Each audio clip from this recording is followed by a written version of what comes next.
Allah komo wayasi yani lahara kotanga wayasi bere wayasi sugante bana angana daga antaga sagene angana daga ande sorombogu khibare keta sirsunta bakalla halan qannema gelli gana anyan qandi qaburan nogonga iga dore nyan qandi nan kamma antorongei akhini ndame corona sobe ondaga yekamma yedore ngujinan kamma ifalle koyni andangollunge me malaikan non qayrni yantirindini lahara agana siro serebe maga andura da lahara siro age bono serebe maga anduna dun kite nya khafunya gana yirini ante serene serei algana yirini ante tini anne kala halay watte fetina ntange tele kalle saha fetina ntange tele kalle bal satenganari aria lahara diga yengene nyana komple bale ane besu iran kulle nyani kasanke nyani bannande miskina ante bakame yugonde yagare asune kasanke nyano gonga osutele so khabura nyai sibire haqqe inari no togono kinga yasiye haqqilante sun qawana kane tawo kalle minene yere moyen 10 ans ago maga yere afa bage fati kengere hein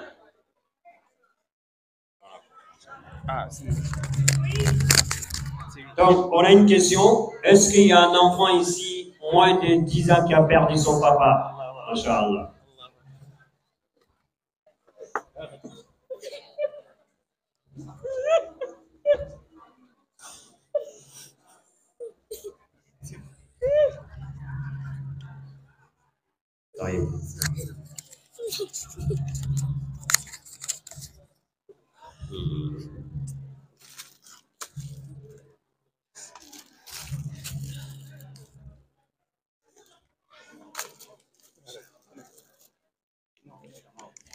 Anga wuruno do ke dunade ikundo fakilan tongatu fofonta ke dunade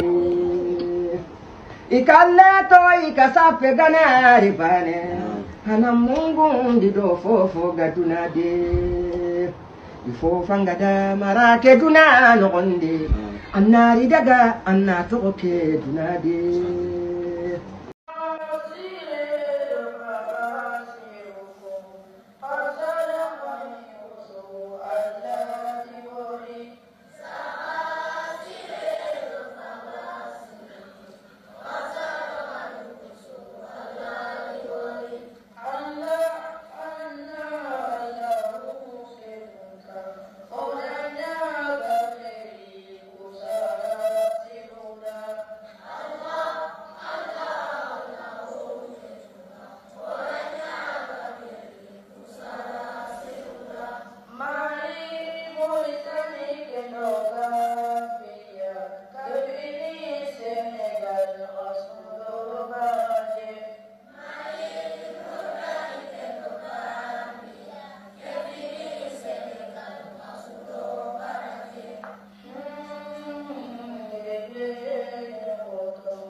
gelli saga sirere faba sire gollunga na dingira muru faban kallano ndanga iga mungu ni di faban kallenga na sigiti charzinga ay gelli kunga gadi na nyangani nyagali ndini sallun kotonga are sumi qason kotonga dina bakkunde beri aya rempa ke bakke yogo ke bakke olante mungu nu dey bono yimme saare mbogudo battenga kay atinda gado ala timeninga intetu mi salli legereni janka salli legere nya fage nya kenga faban kallano na nyagali yelli sondo menga annalla dunge nya kita junubu yampe nya ne da batenga sara sirelo faba sire l'interna ningi maga jamanu benia biro suye nya na de faban kallano ku ni masala ngundi idiga mu yogoni yani ikunne mulana alla kitabe nya tanga idiga mu yogoni yani kun konta nyagali sara sire de faba sire genyi danga jikke alla komo serebe gana faban kallana kurosina dema anyana annabi da ta'allimma ya qumbin alayhi salam koy ay megide ko faban kalle ala timahu ane kasuyai kalle nyani onte todo qumbene nke dan ko munga kefini fuberiya alla ko musa gasiro faba sire igolle yogo yani na nyagali yello faban kallano sondomu dina mbogu domei dina nyige domei dina masala domei ni hakkile lamuru sir su gode ge daga roke sikka sunta ngolelle uroro renga angolelle noqwa noquba nganji kellona kamma yawm al-qiyamah. Des orphelinats qui sont à nos charges de plus de 200 orphelins, dont la prise en charge est par l'organisation de Sarah Siré et Faba Siré. Nous organisons avec eux pour leur faire plaisir et leur faire oublier leur chagrin d'orphelins. Nous organisons des sorties et beaucoup d'autres choses pour leur faire oublier de leur chagrin. Ces orphelins sont pris en charge par l'organisation Sarah Siré et Faba Siré dans les 4 pays de l'Afrique de l'Ouest. Prions Allah tabaraka wa ta'ala que cette organisation soit plus longue pour eux. Awo Sarah Siré do Faba Siré gollunga gari sun kaso sugana kinye faban kallano nde korinto ado miskina ninga no kusu ni sungu kutufonin kiniya natabegiya inalloti babu rayan ado natabegiya annabi sallallahu alayhi wa sallam ageti serebe gana sumi kutana sumi kutifon kinei Allahu ta'ala nga baraje mekinanga nani fofo sume begu anken khalle Sarah Siré do Faba Siré khaya rempay ku jamanu Mali, Mauritanie, Sénégal, Gambie, Burkina, miskina ni bede korintongano nga ifutiri adi suguri nyafai iga kinniya iga nyagalini iga duanga khadanga iga fofo sudeberni sumi entampiyenda khota kawa bradin kita naga togo kaga nokusua wala Sarah Siré do Faba Siré gollunyani iga futiri nde sugurin kinni miskina ni faban kallano korinto iga nanyi nokusua fo nataka nemaga kudo kisi ya kumbene ado khana lutara yani follaqe ayogo ya fayke sedantaru na gollu ku koyray Allah comment. Mes chers frères, mes sœurs, et parmi nos grandes actions, les ruptures de jeûne. Grâce à vos dons, des denrées alimentaires sont distribuées chaque mois de Ramadan à des centaines de familles, principalement aux pays de l'Afrique de l'Ouest, Mali, Mauritanie, Sénégal, Gambia. Des donateurs généreux qui en font des familles heureuses pendant ces moments de convivialité, grâce à Allah. Sarah Siré do Faba Siré gollunga khadi leya bawni be gana leya mbagandi yawm al-qiyamah timmante nyallini adi korobincho adi yintu Allahu tabaraka wa ta'ala nganyana ndanga baraje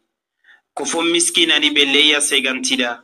bano ngana kinye fubeni ga simmene baba ya nyile yankinninga baba ya nyole yankobono Sarah Siré do Faba Siré irida nga jikei ina leya ni nkobo ina kine korogumu be asegantida nga ina gumbuni nkobo ina tagandi miskina nindanga fubeni leya jikke gantia iyogoni de sonko nyanto girigi nanti ikuhari kina ni genyi birene imedo mu imedura leya kerni qalla do Sarah Siré do Faba Siré imele yani nya faisaka iga khurusini iga duanga khadanga alla komo Sarah Siré do Faba Siré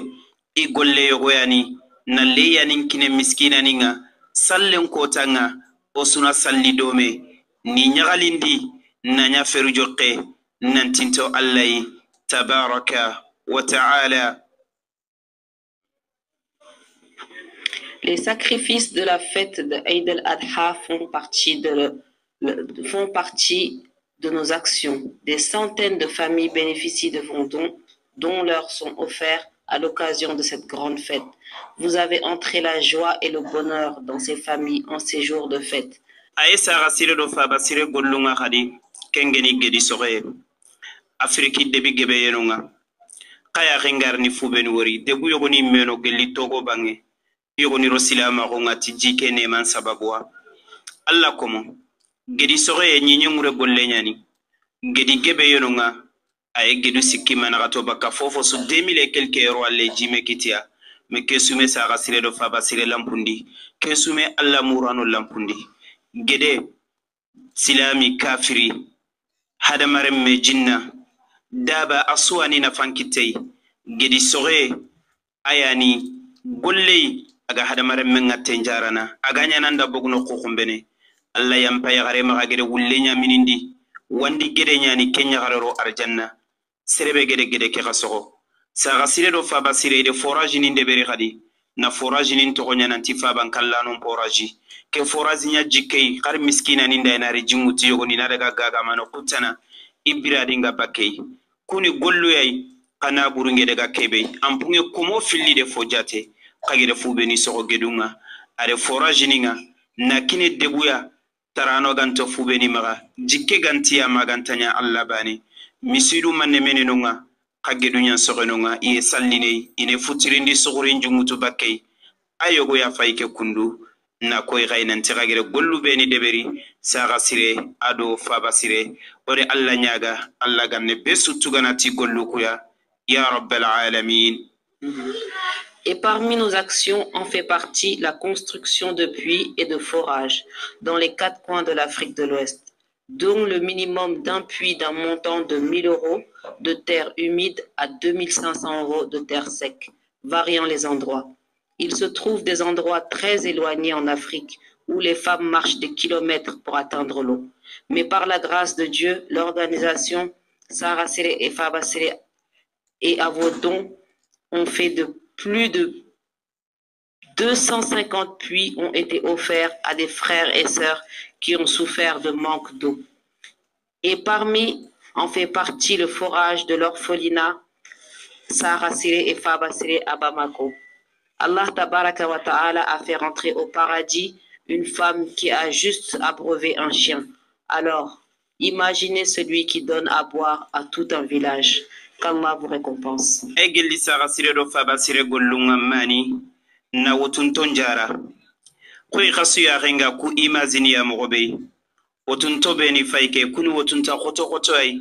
sere sugeni terinka mangeni khibarum pay agan sanan jini aganya ganjim bagandini kay kaygo walla kebe fay sakka kundu ke adanya ya tempati ayan sorene irom munda ayan sikitiro mun qibare Sahara Sere do Faba Sere siga jarandenga birambe kallenge tinto yugo ke oda soro muru nanti aywa ina lomunu ku toni dema khayti place inti maga har kumbene kulumunu fayo maga burkina sallu beni ge dangode soro ngare daga salli di batte gada video numuri ke wotun tebe khaya gempa ku imagine be ke bogu seren kanne nyai ay kilo ni keregi baka khaya gempa keta aga kela halay ke gafata medalla khaya gente lemine ke be no ke ge dangi kundu alla komo ke lemine operea no lemme kudo sobe nambugu tinonga sobe boguno kumeni kelemine yi Allah komo wala gaya gente ke gano ke ga kunda ga saka 5 litri amboga yi jinga kay mena ga gollum pay khana burunga telle do kuye khantitu aywa makege nya jikke sere sudanga yawmal qiyamah Allah ganne besu gollu lagana wotunta jare en kalle nyani ke. Mes chers frères, mes chères sœurs, l'organisation Sahara Sere et Faba Sere est à l'initiation de prise en charge de beaucoup de malades dont leurs maladies sont d'une extrême gravité et qui a le coût de la prise en charge extrêmement cher pour des gens qui n'ont ni ressources. Mais grâce à vos dons, l'organisation a pu les prendre en charge, mais la volonté d'Allah a fait que certains de nos malades ont perdu la vie. Nous comptons sur vous, nous comptons sur Dieu en premier, sur votre bonne volonté, Inch'Allah. Sahara Sere do Faba Sere ihammi nyani kati korinto ado miskinani kaya rempake dingira ajo padinya fayke la halay kundu o Faba begedi kankini malinga khayla fiabugu bawni wotinto beni gana girito danga mali nangiriti mali de bube yankano kuganti maga khay walma Senegal walma Gambi ma Mauritani oni kanya wutulwa nga oga tugana khasosu Allah komo o Faba begede kanteren kin khaya genya fayke ka kundu Sahara Sere do Faba Sere de kesu karana sage ina taga nanya miskina nindanga yankanoku nanyi danga iganari Senegalais be ganara na yankano ndango tunte Mauritanie be ganari ma Gambie be ganari Sahara Sere do Faba Sere ide kedeberi Allah Taala ngana dunge kega ouverture ngerninya nangomu kongere be ganya nati ala timeninga dingira ke ya fayke gadi kaya renga dingira tanabera agarini agame pentiri ken dingira aywa arribe aga Senegali kahe bange akodonge khosena to lemina khunga jingarona kama Sahara Sere do Faba Sere de dingira deberi ken kadanga sorobe nige tubi Gambia no Sahara Sere do Faba Sere de katagidanga na kakeri to na kinia o Faba kebe o yagarin kasebe agame remme kita Sahara Sere do Faba Sere ile kantagana kamuma nasu tagana kinia fi sabilillah o mamma yogoyna no sonin kandi bukuyai linyugonte maga jarebi akompenga jinyallo no bangensu faba sirodo saga sire ide kake sukara nan sagei na pentiri na mamalla no honga ade sonkonde ya ganji nyantori aga duwa ngakada kuni gollu yai saga sire de faba sire igire gollu beni deberi misidun kayenonga igire misidu beni deberi koy ayogo ya fayke gadi haru kumbere misidu yogoni yo ouvertiring nkillen kamma saga sire de faba sire gedi deberi kagire na buru beni bagandi alla ganne ragana besudanga. Mes chers frères, mes chères sœurs, parmi les projets de l'organisation Saracé et Fabacélé, la construction d'endroits pour la prise en charge des malades à Caille, qui a déjà fini, et la construction d'orphelinats dans les 4 pays, Mali, Mauritanie, Sénégal, dont nous possédons déjà des terrains variant de 100 à 150 mètres carrés. Ces terrains vont servir pour la construction des orphelinats que nous voulons pour offrir à nos orphelins. Dingirani bega saga sire do faba sire maga nyinyambara ninga iha junga deberindenga kharsa ku projeni ani maga malin no kunya fayke kundu oy khaya khingaye gambi khalle kembe tonde deberi iye kamana fora kamayimme murtani khalle hotelle atu fantingen ta hundi dakaro ka projet kunya fayke kundua saga sire do faba sire ga kamma kaya khinga kaye goyi ke ka gore o faba yogo alla da ya gollegay tampille sine ay jamane kere ayandi kangutuna kine saga sire do faba sire nantina deberi faban kallanu ndano ku ananya faban kallanu nda jike alla komo nyinyunge be nyanino o mani gedi kino idakaro nantoni taga faban kallanu nda sagan kallanu nda i messe fenyani biresu nanti gane mulla ini dingirani nyawori igai menini kani ngori nanti ala timenin kani nya fayke iga garanno kunya fayke ikilu natahu ina buguluwayenga angana kuluwayeni ku fayga garanno kuni be asosu 3000 yetelle dingira so kallenga aw gemme kenga mayugoni na funge kenyime saga sirodo faba sire kaga demandu beni kappa kappame alla ganira gana besudanga wala nyinyamboroku kunya gollene do tay malin kallen joppe gambi kallen bili senegali kallen do tay murtane ka kallen do tay qarseli babi no nyinyambara khoro ngononga igira sukini fi sabilillah alla komo o kitira koy gay o projeni beni gere tay khoroni timmandi ogana ku timmandi ku yallini na miskina ni kuna faban kallanu ni sorogo ni korosi karani nogonga alla ganne besutugana igolunga. Mes chers frères, mes chères sœurs, nous appelons à votre générosité pour finir nos projets, dont les constructions des orphelinats qui sont dans nos pays d'Afrique, pour aider nos frères et sœurs qui ont perdu leurs parents à mieux vivre. Inch'Allah ta'ala, nos projets sont toujours en cours, ceux du Sénégal et de la Mauritanie et de la Gambie. Nous comptons sur votre générosité et Inch'Allah, Allah tabaraka wa ta'ala nous aidera.